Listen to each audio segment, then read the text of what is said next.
আজকে মঙ্গলবার আর ঘড়িতে বাজে এখন 11টা। আর 11টার সময় আমি নিজের জন্য একটু কফি বানিয়ে নিলাম। আমি তো বেশ কিছুদিন থেকেই চা খাওয়া ছেড়ে দিয়েছি। চা খাওয়া বলতে চিনি খাওয়া বাদ দিয়ে দিয়েছি। তো গুড় দিয়ে না চাটা খুব একটা ভালো লাগছিল না। তো ভাবছিলাম রবিবার করে খাবো চা। তো এখন রবিবার করেও আর খাই না। তা ভাবলাম যে আজকে একটু কফি করে নিই। আর প্যাকেটটা অনেকদিন থেকে ঘরে ছিল, তাই কিন্তু কফি বানিয়ে নিলাম। আর আজকে কিন্তু আমি অনেক রকমের সবজি রান্না করব আর আলু ফুলকপি দিয়ে মাছ রান্না করব। শীতকালটা কিন্তু এর জন্যই বেশি ভালো লাগে, অনেক রকমের সবজি পাওয়া যায়।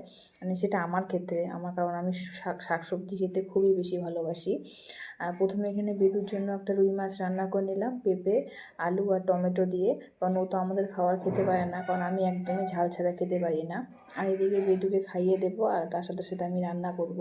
একটা জিনিস এখনও পর্যন্ত বুঝলাম না, বেদুকে যদি আমি হাত দিয়ে খাওয়াই তাহলে কিন্তু ও খাওয়ার মুখে নিয়ে বসে থাকে, আর চামচ দিয়ে যদি খাওয়াই তাহলে কিন্তু ও ফটাফট খেয়ে নেয়।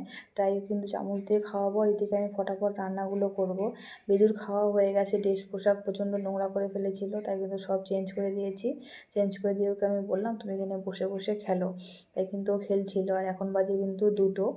আর ওকেও কিছুক্ষণ পরে ঘুম পাড়িয়ে দেবো। আর এখনও পর্যন্ত আমার কিন্তু সব রান্না হয়নি। বেদু কিন্তু এমনিতে খুবই দুষ্টু, কিন্তু সত্যি কথা বলতে আমি যখন এই রান্নাঘরে যাব পিছিয়ে পিছিয়ে এদিক ওদিক ঘুরবে ঠিকই, কিন্তু আমায় কিন্তু বিরক্ত করবে না।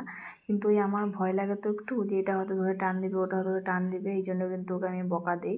আর এমনি তাছাড়া কিন্তু ও সেরকম বিরক্ত আমাকে করে না, খালি দুষ্টুমিই করে।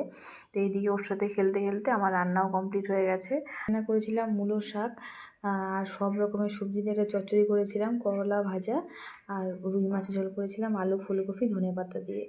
আর এখন বাজে 4টা আর আমি এতক্ষণে খাচ্ছি। আজকে অনেক কাজ ছিল, কাজের প্রচণ্ড চাপ ছিল। আর তাছাড়া এখন বেলাটা এত ছোট হয়ে গেছে যে কাজ করে তাল পাওয়া যায় না। তো আজকের ব্লগটি এই পর্যন্তই। তোমরা সবাই ভালো